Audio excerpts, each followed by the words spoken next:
Hey everyone, welcome to another road trip review. The first one we've done in at least 4 years, I think. I think 2018 was the last time we did one of these. Not that we did them a lot. No, I kind of brought it up again a while back. Well, we decided to do this one as a road trip review because We're pitiful. well, this is an album, and this wasn't one that I was originally going to do because I didn't even know this was something that we could find. This is Weird Al Yankovic's version of Peter and the Wolf, and I'd heard about this online, and from anything that I could find, it was something that was not available. You couldn't buy it anywhere. It wasn't released as part of his recent retrospective collection. Like he released this massive collection of like all his albums, and this is one of the only ones that wasn't included. So there's been no way recently to actually get this album. I kept finding links online, like somebody would say they had it, but then all the links were dead, or it would lead to a YouTube video that said it had been copyright claimed, or it had been deleted, or whatever. All the different things that you find when you try and look for something that is rare or, well, copyrighted. But I eventually spent a very long time one night looking and looking and looking and looking and looking for this album, because even though I was done with almost all of my recording, I think I only had one episode left to record, which is probably the one you've heard just before this one. And I decided to give it one more go, and I spent a really long time. I finally found a copy on archive.org, of all places, that had been uploaded. And at first I thought that this couldn't be the actual album, but I downloaded it, and it actually was. It was the whole album. And since it's not a video, since it's not something that we could actually watch, when I told Sarah about it, she was like, we should do another road trip review. And so that's what we're doing. This technically will be a podcast because that's the main thing it's for, but I'm going to put it on my other channel as, I guess, a throwback to when we used to do occasionally road trip reviews. We've only done like 3, I think, various Alice in Wonderland old radio plays. You remember better than I do, probably. So. Well, I know I put a couple of them on the podcast, like re-released them last year as like one episode when I needed some more content. But anyways, today we're talking about Weird Al's version of Peter and the Wolf. And this wasn't exactly what I expected, but it was still what I expected. It was Weird Al being Weird Al, but it was closer to being the actual orchestra, the actual piece of music than I thought it was going to be. Because I expected Weird Al to just almost go off and do his own thing with this. And he played it mostly straight. He did the actual pieces of music, but it was mostly his commentary that made it with the Weird Al version. The reason that I say that we're pitiful is because I had all of these ideas for things that we could go do for a road trip, and we weren't able to get off the ground as early as we had wanted to, and the weather was fittingly very weird. It was so windy, like dangerously windy, and we actually did finally leave to go somewhere nearby, and had rain on the way, and it just was not looking good. Right now, it does not seem intense, and the sun is shining, and we actually went to a little spot of interest fairly close to where I live. But This is where you need to turn.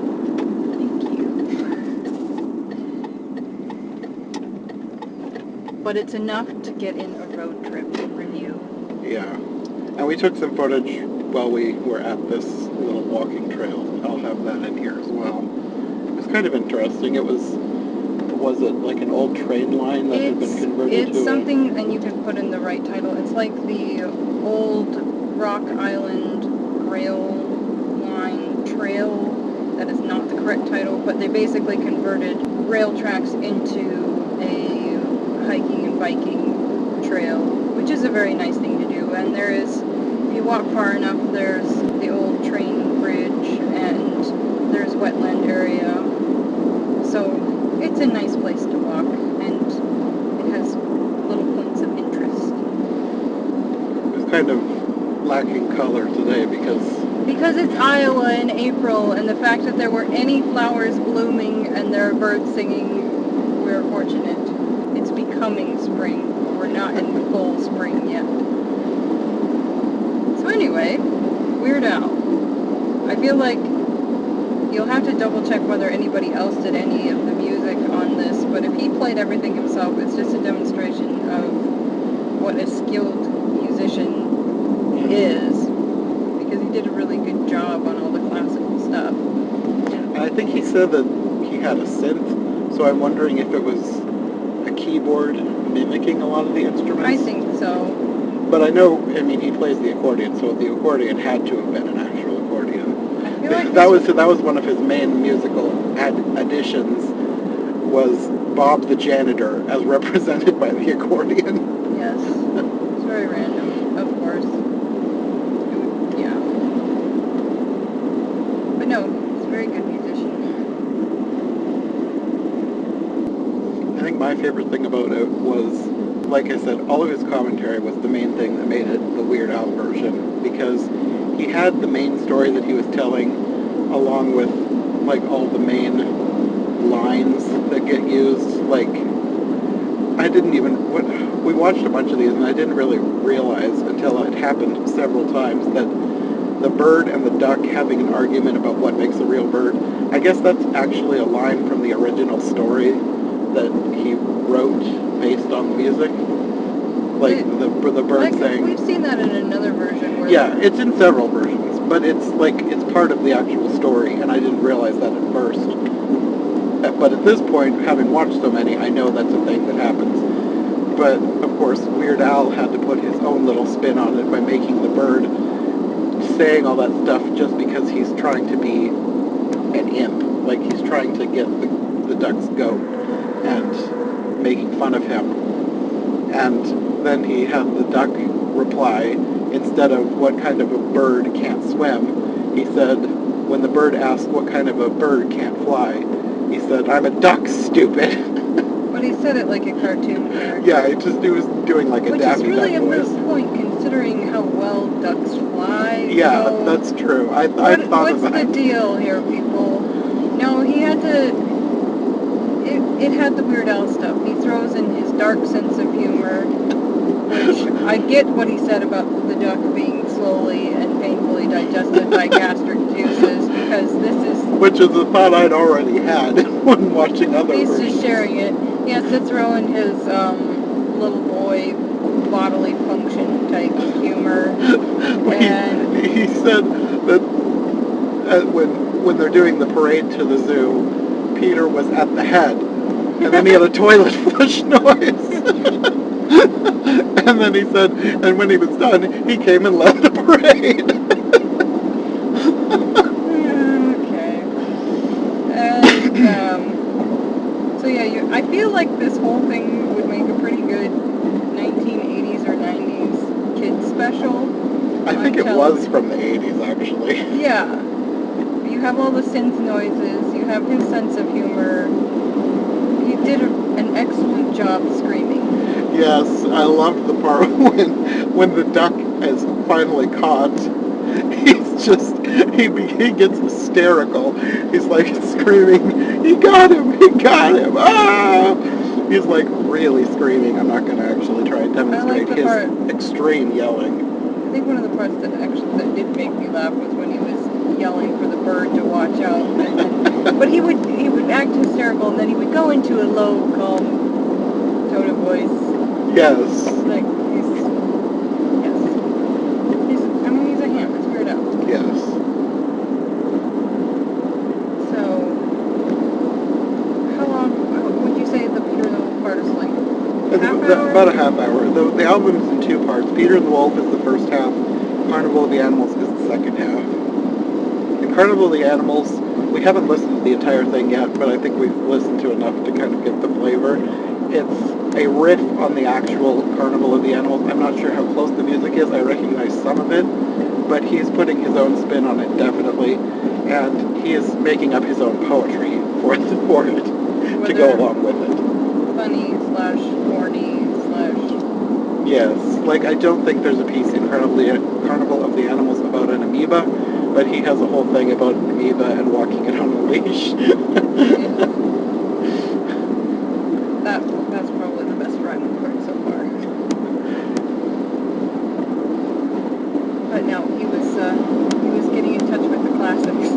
Yeah. I liked how when he was introducing it, how the first one was written by,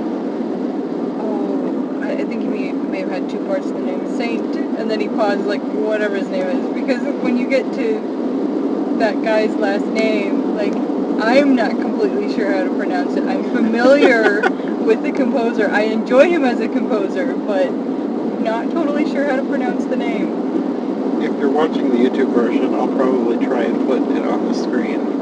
And It looks like Saiyans. It looks like Saint Saiyans, but that's probably wrong. Okay. So, if you're a classical DJ, please forgive me. So yes, not too long of a listen. You might enjoy it on a family road trip. Yes. And it has, it's kind of like if Weird Al was reading your child a bedtime story. There are weird random... that's a great analogy. There are weird random things thrown in. Grandpa goes to join a heavy metal band at the end of it because he's fed up with the woods. Oh yeah, that reminds me. The hunters were members of the NRA, and they were all wielding Uzis and bazookas and submachine guns. Because why would he not have them do that? So yes, if Weird Al was reading your child a bedtime story.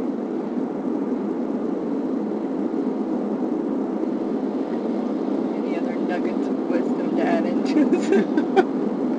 I think we've probably pretty much covered it. There's, like I said, it's basically the story of Peter and the Wolf. He didn't add too much to the story other than his commentary. So there's not too much that we can discuss by way of the story beyond what we've talked about in other podcasts. It's just, if you can find a way to watch this, or not watch, if you can find a way to listen to this, and it is very hard to find, but if you can, I totally recommend this. I guess I will try and link to it on archive.org. I don't know how well that site is monitored for things like that. I know that's where I found Song of the South for a different podcast. So I know there's a lot of older stuff on there that's, archived, archive.org. But I don't know if it'll stay there forever, or I don't know. I guess if that link doesn't work, check there first. But otherwise, I don't know where to tell you can find it, because it took me forever to actually find a copy we could listen to. But it's totally worth it. It's hilarious. If you like Peter and the Wolf, this is a version you need to listen to, because it's very funny, entertaining, and it's actually the music for the piece. It's actually the piece of music it's supposed to be, so...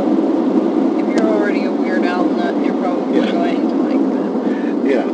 And if you're a Weird Al fan, you may not have heard this one, so make it a point to track it down, because I would say it's an essential Weird Al album.